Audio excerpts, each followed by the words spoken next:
dans le roman, à propos de l'Iran, on raconte Dracula. En réalité, le problème n'est pas... La chose intéressante n'est pas ce qu'on vient de dire, c'est tout ce qu'on cache.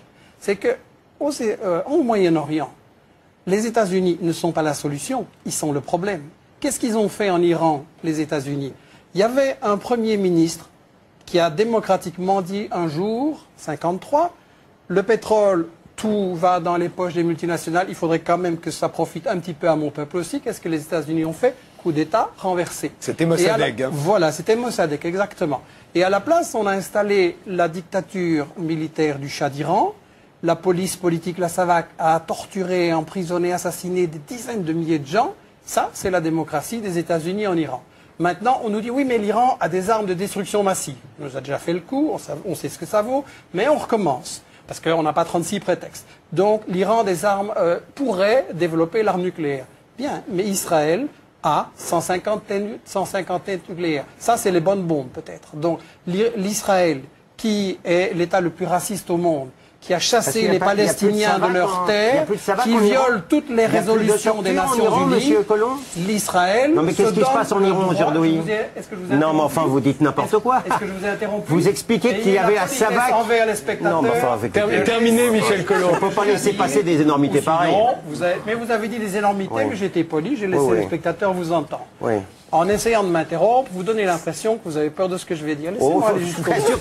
Je vous assure que je suis très calme là-dessus. Laissez-moi aller jusqu'au bout, alors, par politesse envers les spectateurs.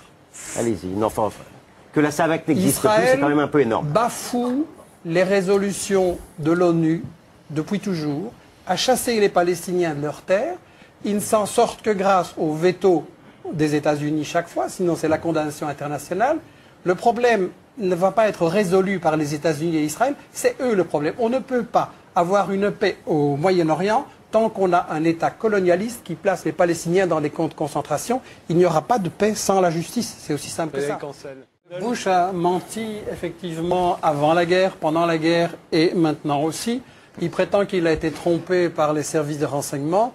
En réalité, il y a toute une série de témoignages qui disent qu'ils ont obligé à déposer de faux rapports avec des chantages, avec des pressions, avec des déformations. Bush voulait cette guerre qui avait été décidée depuis longtemps pour contrôler le pétrole et il a obligé les services de renseignement à déposer de faux rapports. Donc, quand on dit que les États-Unis viennent au Moyen-Orient parce qu'on les invite, je ne sais pas si le régime saoudien ou le régime koweïtien a tellement d'indépendance qu'il pourrait décider, tiens, invitons les États-Unis. Soyons sérieux, c'est des marionnettes. Et donc, quand les États-Unis disent « invitez-nous », ben ça se passe. Le problème avec les États-Unis au Moyen-Orient, c'est qu'Israël sert de flic dans la région, sert de gendarme, parce que les États-Unis ont décidé que le pétrole, ça leur appartenait, que le pétrole du Moyen-Orient, c'est pas aux peuples arabes pour se développer, pour éliminer la pauvreté, c'est pour les multinationales comme Exxon, qui a fait l'an dernier seulement 40 milliards de dollars de bénéfices. C'est pas assez, donc il faut contrôler le pétrole partout dans le monde entier. Et si on me dit que non, c'est un problème différent au Moyen-Orient, il faut remarquer que les États-Unis veulent contrôler le pétrole partout dans le monde. Chavez, on a essayé de faire un coup d'État et de l'assassiner parce qu'il voulait aussi utiliser l'argent du pétrole pour éliminer la pauvreté. On a essayé le même coup avec Evo Morales en Bolivie. Maintenant, en Afrique, dès qu'on découvre du pétrole, après 5 minutes, les États-Unis sont là et disent « il nous faut une base militaire, on va envoyer la flotte, etc. » Le problème, c'est que les États-Unis ont décidé que le pétrole, ça leur appartient partout dans le monde et qu'ils veulent le contrôler partout. Un, pour les bénéfices énormes que ça rapporte, et deux, comme moyen de chantage, pour faire le chantage sur l'Europe, sur le Japon, sur la Chine, sur l'Inde, sur toutes les autres puissances, pour ainsi les bloquer avec le chantage énergétique. Donc Israël, il sert juste de flic dans cette stratégie-là. William est très généreux parce qu'en réalité, les États-Unis ont essayé d'empêcher l'approvisionnement de la Chine en pétrole et en gaz et de contrôler le pétrole et le gaz de la mer Caspienne et de l'Asie centrale. Et donc, contre la domination des États-Unis sur le pétrole dans le monde entier, parce que ce ne sont pas des guerres de religion, ce sont des guerres économiques, ce sont des guerres pour le fric, il faut le dire.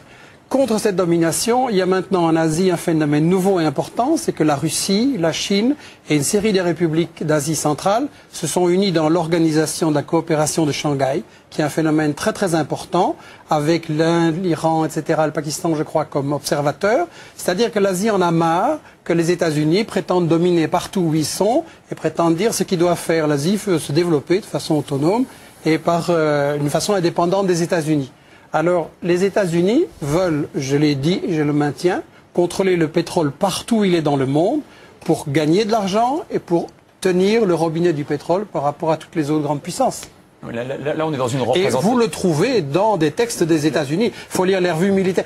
Là, maintenant, il y a les choses qu'on dit à la télévision. Mais en réalité, quand vous lisez les revues militaires stratégiques des États-Unis ou les trucs du Wall Street Journal, etc., ils disent bien, nous devons contrôler le pétrole nous-mêmes. Oui, Et ici, on est dans une représentation de télévision et on m'a accusé d'être anti-israélien et que je calomniais Israël et que je les porterais comme je m'attendais, parce que je sais que vous êtes dans un lobby israélien. Je vais vous prendre une petite déclaration de David Ben Gurion, certainement une source que vous allez respecter, qui disait, donc c'est le fondateur de l'État d'Israël en 1948, qui disait « Si j'étais un leader arabe, je ne signerais jamais un accord avec Israël. C'est normal, nous avons pris leur pays. Ils ne voient qu'une seule chose, nous sommes venus et nous avons volé leurs terres. Pourquoi devraient-ils accepter cela ?» Ça, c'est la réalité de ce que pensent les dirigeants d'Israël. Et ici, on est juste dans un show pour la télévision. Non, Oui, certainement. Mais j'aimerais réagir à la question que vous avez posée. Est-ce que les choses vont changer avec Obama? Je pense qu'il faut être nuancé et qu'il y a un aspect positif. Moi, je reçois énormément de questions sur mon site internet. Obama suscite beaucoup d'espoir.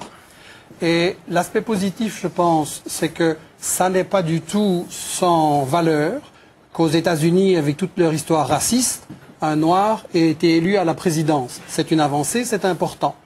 Aussi positif, Obama a été élu parce qu'il a proposé un changement. Il est apparu, en tout cas, comme refusant Bush et le militarisme et la guerre et tout ça. Donc ça, je trouve extrêmement positif. Le problème, c'est que avant que les gens votent pour Obama, Wall Street avait voté pour Obama. C'est-à-dire que vous savez qu'aux États-Unis, les multinationales mettent de l'argent sur les candidats régulièrement. Pour être élu président des États-Unis, il faut recevoir des centaines de millions de dollars. La campagne électorale coûte horriblement cher. C'est pas vraiment démocratique d'ailleurs comme système politique. Et il faut se demander à qui les multinationales ont donné le plus d'argent. Pas à McCain, pas à Clinton, à Obama.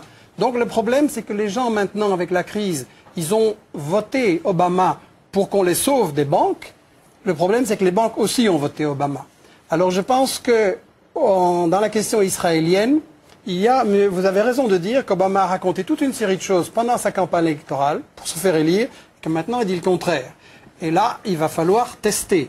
Obama a choisi comme vice-président un sioniste acharné, comme secrétaire général de la Maison-Blanche également un sioniste acharné.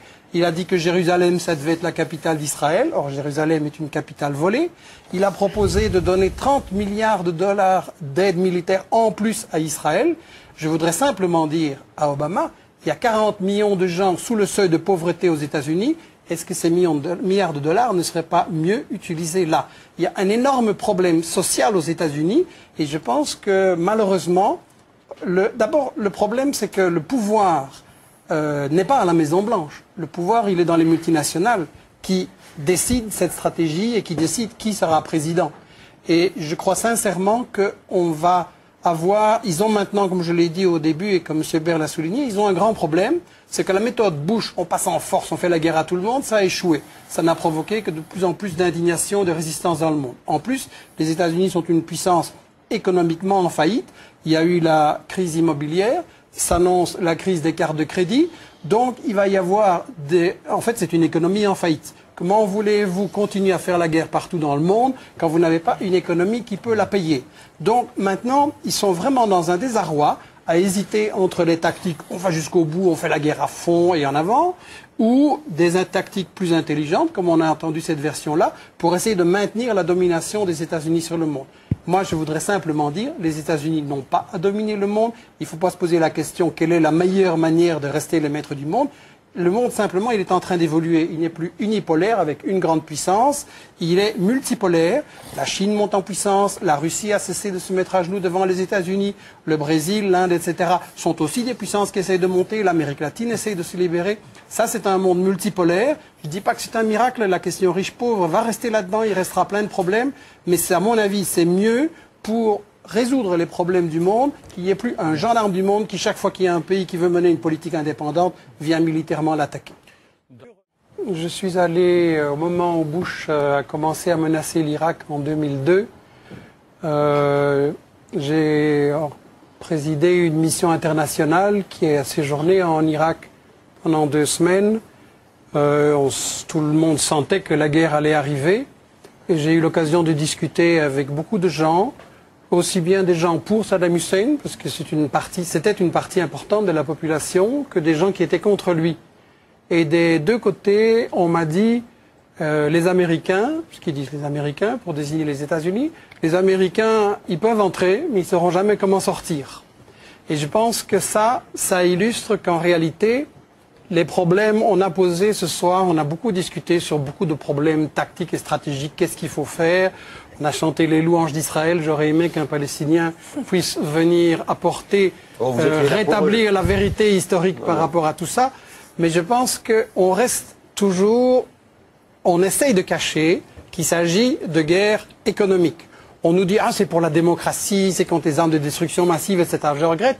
Mais la démocratie, quand vous tomber sur un gouvernement élu démocratiquement, mais qui ne se met pas à genoux devant les États-Unis et devant Israël, qu'est-ce que vous faites? Vous le renversez et même vous l'assassinez.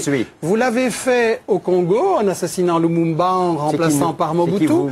Les États-Unis, etc.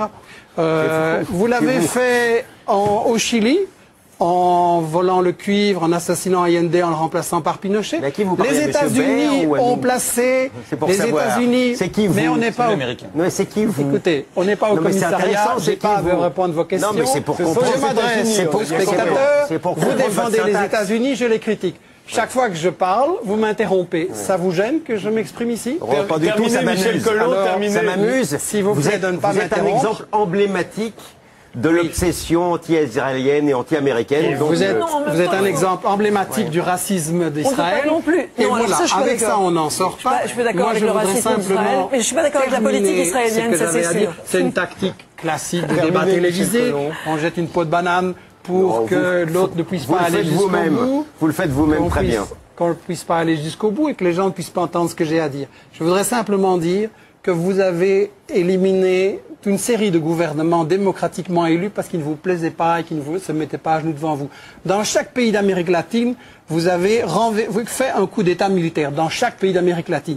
Et au Moyen-Orient, excusez-moi, mais vos modèles, c'est l'Arabie Saoudite, le Koweït et des régimes pareils. Parlons-en alors de votre obsession de la démocratie. Je pense simplement, en matière de conclusion, que si on cesse d'intervenir en tant que grande puissance en disant le pétrole est à nous, le Moyen-Orient c'est à nous à décider ce qui s'y passe, les problèmes pourront progressivement se résoudre. Le malheur de l'Irak, c'est que la stratégie a été d'abord d'envahir de façon assez stupide, comme Bush qui n'avait pas pensé à ce qui allait se passer après, et ensuite, quand ils se sont rendus compte que ça ne marchait pas, ils ont dit délibérément, on pouvait le lire dans les revues militaires des États-Unis, il nous faut diviser l'Irak en 3, comme on l'a fait en Yougoslavie, provoquer une guerre civile entre les gens, et ça va être la manière de maintenir notre domination sur la région.